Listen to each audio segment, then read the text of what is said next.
Hey y'all, I don't know if you've noticed it or not, but the boys over on 11 Bang Bang, the Woods brothers, their dad has started up a channel, Kingdom of God Research, which I recommend. I've not got to watch a whole lot of it, but I've been watching some of it, and so far I'm really enjoying it. And he was discussing in a video kind of some of, at least Garrett's in his history in guns and whatever. It got me thinking, I've had a few people ask me, and I might have alluded to in the past, what my background is with firearms and hunting and associated stuff. And I thought I'd make a little kind of short, abbreviated video explaining that for any who are interested. I didn't have hunters in my house. Growing up, I didn't have gun owners in my house. Now, my granddaddy passed. He was a Navy World War II veteran, Boyd Charles Walters.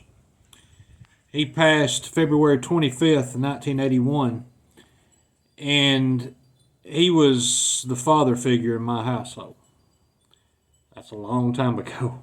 He passed when I was 8 years old. And although I heard later on of stories of him owning firearms, owning a pistol when he was an insurance salesman in Huntsville, Alabama. I never saw one, and I don't think he owned one. If he did, if my granddaddy owned a gun, it's still in my grandma's old house down there in Hackleburg, and I need to go finding it and hunting it. But I've been all over that place and I ain't never seen one. But I didn't have hunters in my house, so had hunters in my family, but nobody ever took me hunting. And I had friends that had guns when I was young. I had an aunt, my mother's sister, had and her husband. They both had 22s, and I can remember being about 5 or 6 and watching them shoot those guns. And probably somewhere around the time I was, I don't know, 8-year-old anyway. Excuse me. I was I'd say probably 8. I was shooting some friends of mine.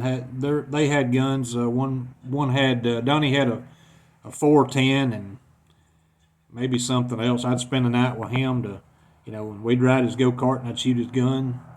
His daddy come out there, and oversee the whole thing. Another old boy that I went to school with, Bart Rye, he had he had a 4-wheeler too. That's pretty awesome. Back in the beginning, the '83 Suzuki 4x6, 125. I had other friends had 3-wheelers, and that's my love. But anyway, Bart Rye, he had a few guns. One of the main ones I remember carrying around was it was an over and under. It had a rifle of some sort. I can't remember what caliber it was. Over a 20 gauge. And I remember me and him hunting chipmunks, and I wasn't. This is before I was 10-year-old. I was probably 8 or 9-year-old, something like that. We did everything younger here in northwest rural Alabama back then. I might get into that more in just a minute. But as far as guns go, I had friends that had them, and I've tried hard to talk my grandma and my mother into a gun. As the oldest boy, I had nobody else to help me. This was me paving my own way in a sense. My grandmother's sister, my Aunt Georgie, God, I loved her. Her older sister. She passed in '87. She was getting close to 80 then. Somewhere, probably a long time, I was 8 or 9 years old. Probably 9 years old. She got me a subscription to Field and Stream, and I used to read all those old articles, Grandpa and the Kid and all that stuff, and I'd read, the stories about going hunting, and I wanted to do it so bad. Finally, 1982, October, I got my first gun. My mother went and put one on layaway. It was up at the TG&Y. I missed that store.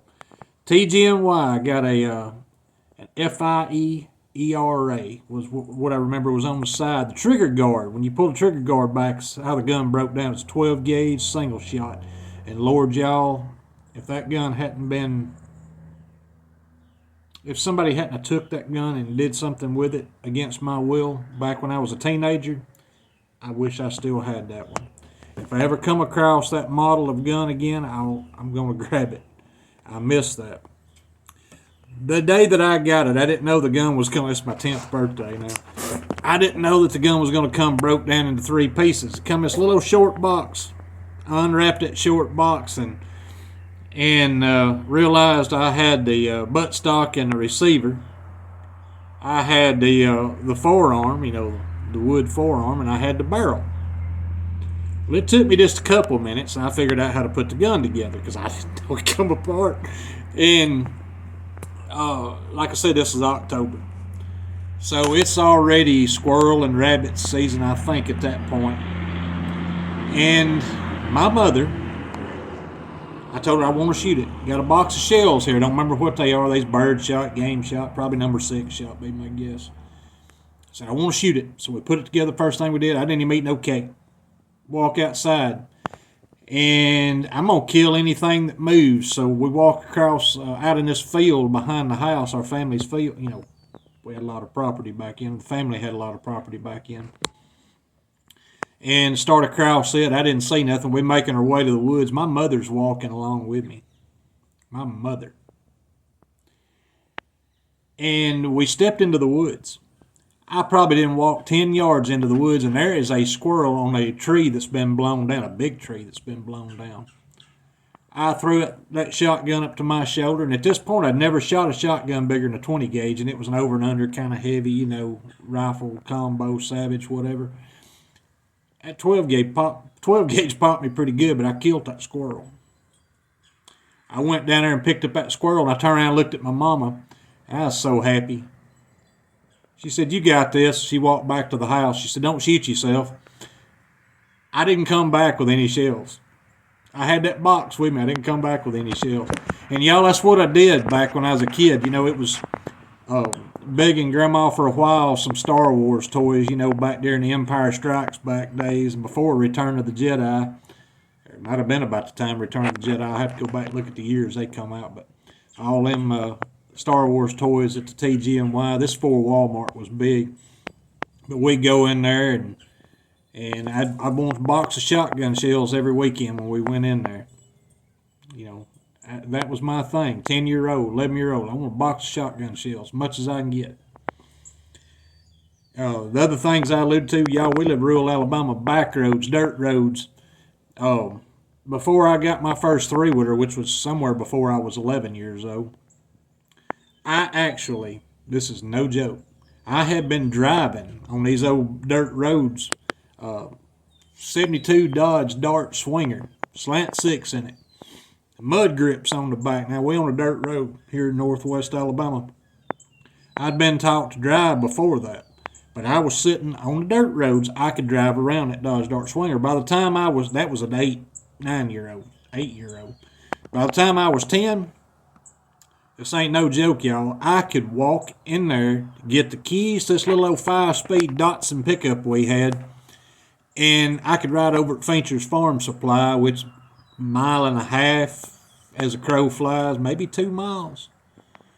Ride over, I'd go over and get gas. 3-wheelers later on, if I didn't ride the 3-wheeler over from a go-kart, I could go over and get shotgun shells if I needed bolts or washers or anything. Go over and get that, or just come up with an excuse to go over, drive over and do that. Y'all, I started everything too early, or maybe just at the right time.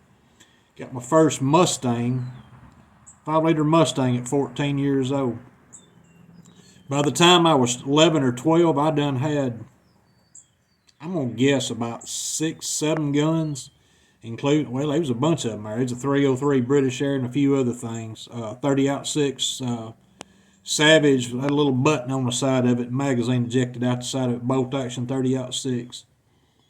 And, y'all, I went through a lot of 3-wheelers, went through a lot of dirt bikes, went through 4-wheelers, and I got my first 5-liter Mustang. This ain't no joke. In the summer of 1987, I was 14 years old. Yeah, I drag raced that car before I ever got home with it. Before I even got home, I went straight from Hamilton to Hackleburg, 15, 17 miles. Went to the gas station and picked a drag race.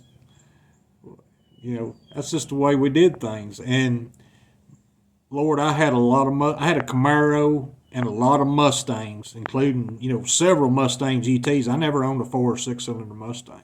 They was all 5 liter cars. There was a bunch of them stick cars. By the time I turned 16, when I turned 16, I took my driver's test to get my driver's license in a very low mileage '87 Mustang GT. It was mine. Y'all, I know this is a gun thing, but my kids, they don't know. I've told them some things. Lord, you don't tell your boys everything you do. I'm here to tell you because I was lucky. A lot of my friends wasn't so lucky. But y'all, I had a lot of guns. By the time, in the early 90s, my first, I had no handguns up until 1991. I got a Ruger P85 9mm. My second handgun was a Beretta 92 FS. Bought it brand new. I was watching Lethal Weapon. Oh, yeah, I got to have that. And old boy up here, old Albie Pace up here at Straight Shooters in Russellville, he talked me into a Glock Model 22. Messed up, but still shot good. Anyway, y'all, that's my little story about what I did as far as guns. And I know the 3-wheelers and the cars and all that stuff don't matter, but anyway, I thought I'd share that with y'all and talk to y'all later.